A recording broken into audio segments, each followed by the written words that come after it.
Students, today we are going to learn chapter number 2, that means sample and sampling. Now in the chapter we are going to learn the various points, that means definition, sampling unit, sample and population, types of sampling, random sampling, with replicates, without replicates, systematic sampling, stratified sampling, non-random sampling, purpose, quota sampling, need of randomness, achieving randomness, lottery methods, use of random number table, merits and limitations of sampling. Now we are going to learn what is sampling, that means definition of sampling. Sampling is a technique of selecting individual members or a subset of the population to make statistical inferences from them and estimate characteristics of the whole population. Different sampling methods are widely used by researchers in market research so that they do not need to research the entire population to collect actionable insights. It is also a time convenient and cost effective method and hence forms the basis of any research design. Sampling techniques can be used in a research survey software for optimum derivation. For example, if a drug manufacturer would like to research the adverse side effects of a drug on the country's population, it is almost impossible to conduct a research study that involves everyone. In this case, the researcher decides a sample of a people from each demographic and then researches them, giving him her indicative feedback on the drug's behavior. Now, what is sampling units? A sampling unit is one of the units into which an aggregate is divided for the purpose of sampling, each unit being regarded as individual and indivisible when the selection is made. In the context of market research, a sampling unit is an individual person. The term sampling unit refers to a singular value within a sample database. For example, if you were conducting research using a sample of university students, a single university student would be a sampling unit. Now, what is sample and what is population? A population includes all of the elements from a set of data, and a sample consists one or more observations drawn from the population.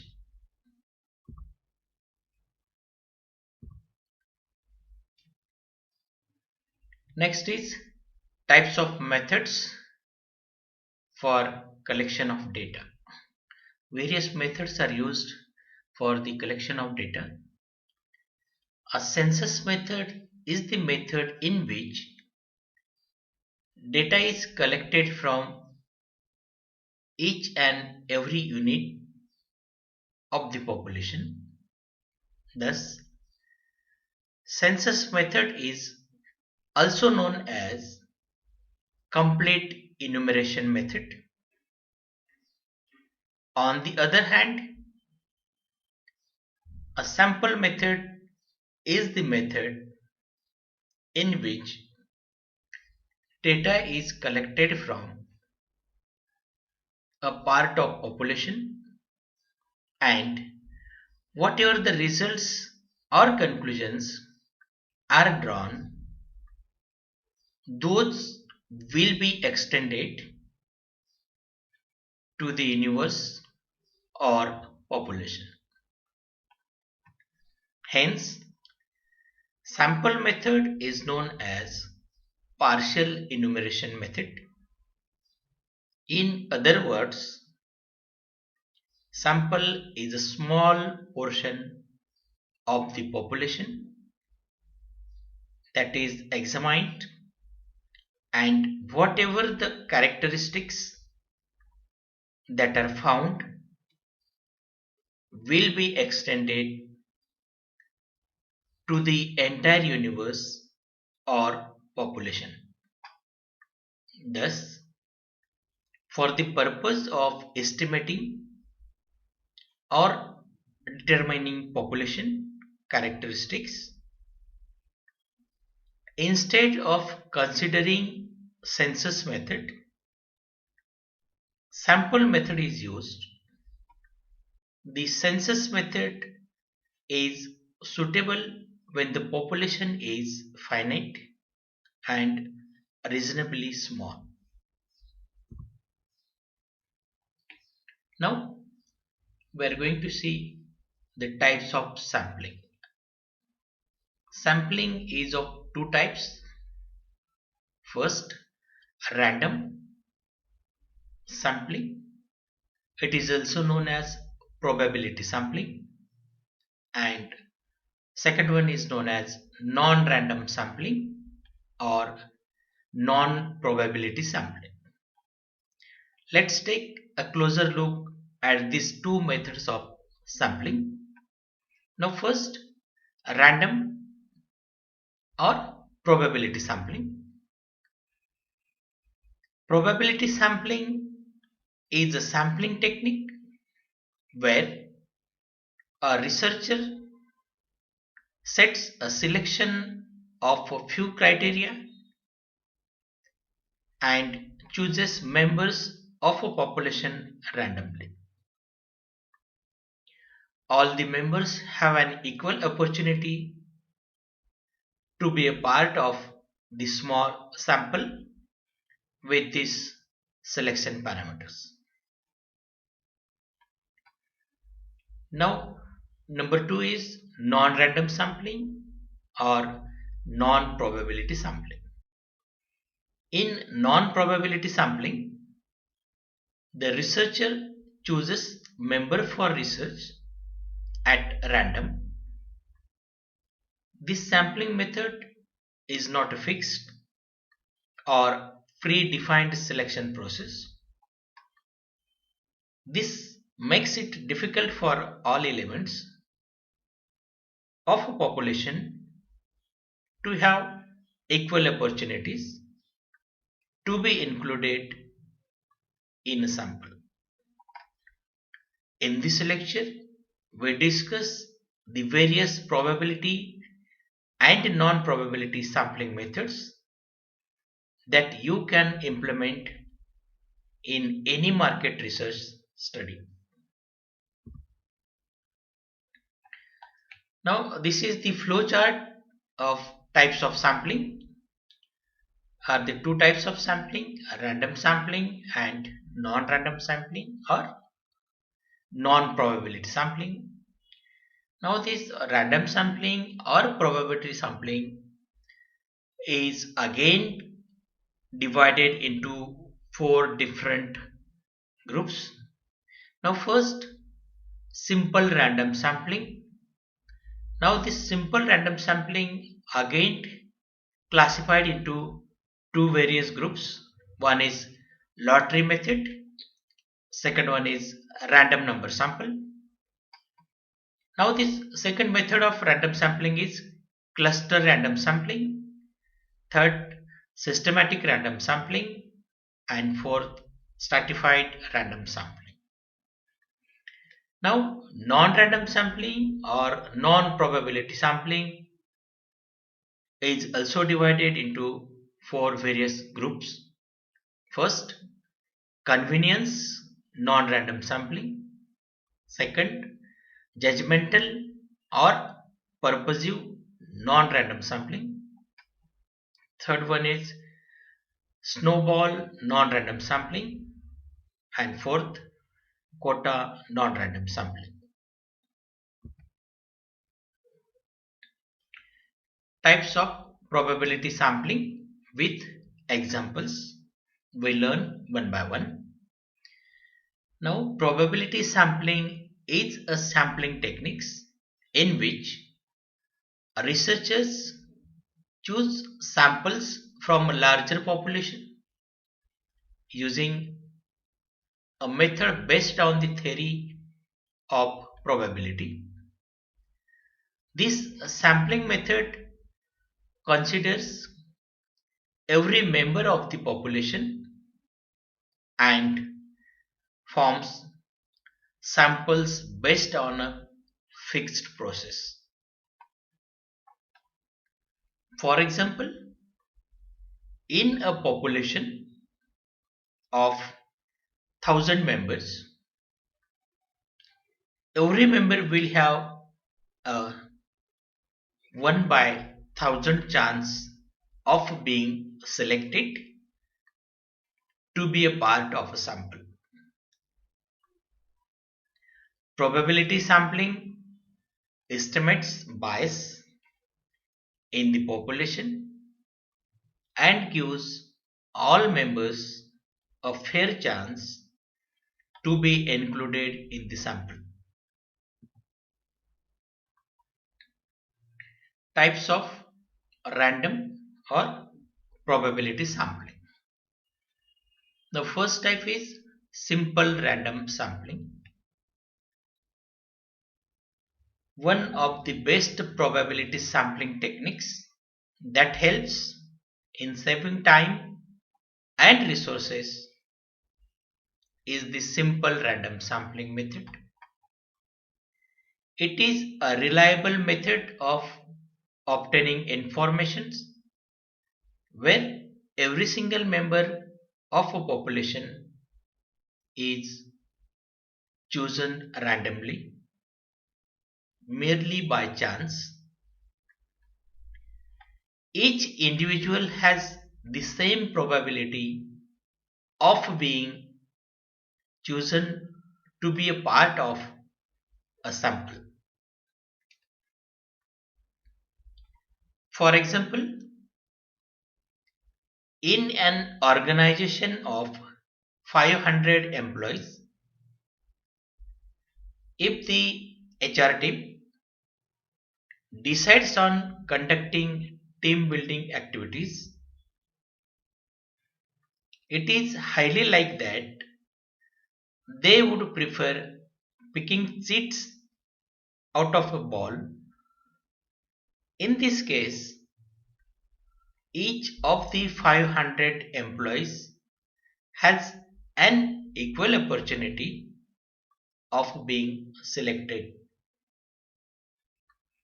In order to ensure randomness, we can follow either lottery method or we can use random number sample table. Now this simple random sampling is again divided into two types. One is lottery method and second one is a random number table.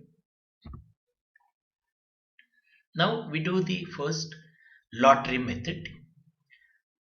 Let us suppose that from a population of size n, we wish to draw of n units. Now this capital N means the total population and small n means the selection of samples from the total population. In this method, we are required to prepare identical slips with numbers from 1 to n. The slips are then folded uniformly and well mixed, and thereafter we pick up the required n slips individually one after one.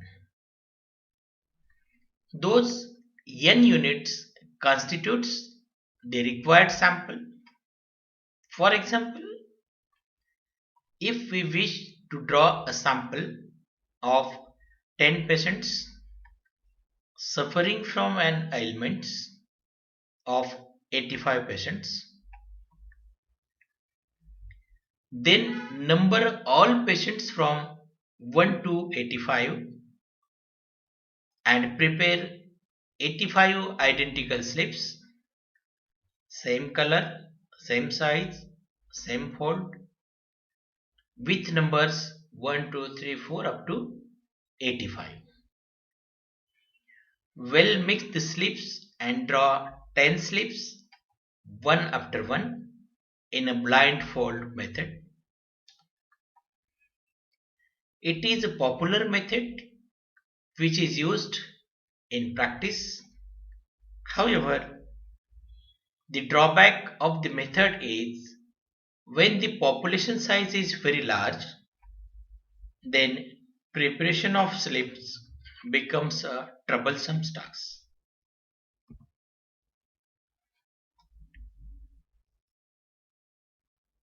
Now, second method of simple random sampling is random number table. In view of trouble associated with lottery method, random number tables may be used. Random number tables are generated by a statistician and can be utilized to draw the samples. In these tables, numbers appeared randomly in such a way that each of the digits 0, 1 up to 9 appears independently and approximately with equal frequency. Similarly, the two-digit numbers 0001 to 99 and three-digit numbers 000 001 up to 999 etc. occurs with the same principle. In order to select a sample of size n from a population of size n, open any page and pick up the numbers arbitrarily in any row or column. Pick up n numbers consisting of n digit numbers such that drop numbers, if any, such as 0 and numbers greater than the population size, that means n.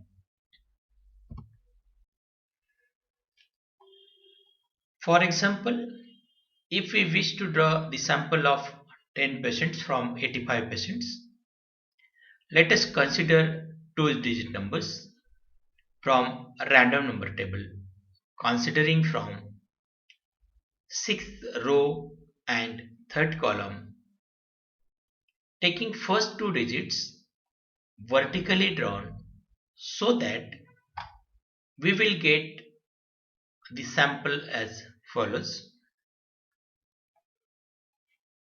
16th, 9, 24, 47, 82, 37, 66, 62, 65 and 6 are the 10 samples selected from the total population, that means from 85 patients. Now, what are the advantages and disadvantages of simple random sampling? Now we see the first advantages or merits of simple random sampling. Based on the laws of sampling, namely law of statistical regularity and law of inertia of large number, the greater the size of the sample, the larger will be its representative capacity of the population. The method is said to be more scientific as the scope for personal bias is almost ruled out. The method is said to be economical as it saves money, time, and other resources. Demerits of simple random sampling. The method requires the complete list of population, and sometimes the list may not be available, so that it is not possible to adopt the method. If the size of sample is small, then it may not properly represent the sample.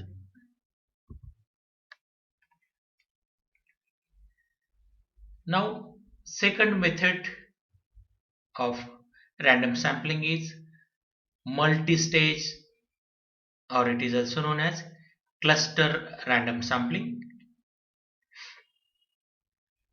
Cluster sampling is a method where the researchers divides the entire population into sections or clusters that represent a population. Clusters are identified and included in a sample based on demographic parameters like age, sex, location, etc. This makes it very simple for a survey creator to derive effective inference from the feedback. For example, if the United States government wishes to evaluate the number of immigrants living in the mainland US, they can divide into clusters based on the states such as California, Texas, Florida, Massachusetts, Colorado, Hawaii, etc. This way of conducting a survey will be more effective as the results will be organized into states and provides insightful immigration data. Now we are going to learn the merits and demerits of multi-stage random sampling. Now the merits of multi-stage random sampling.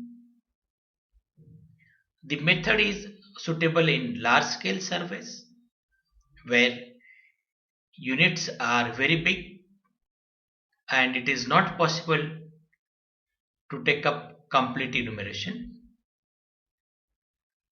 The method reduces the job of preparing the list of all units in the population and reduces the time, cost, and other resources. Now, disadvantages or demerits of multi-stage cluster random sampling are: sometimes multi-stage sampling may be less accurate compared to a sample of same size that is drawn by simple random techniques in a single stage process.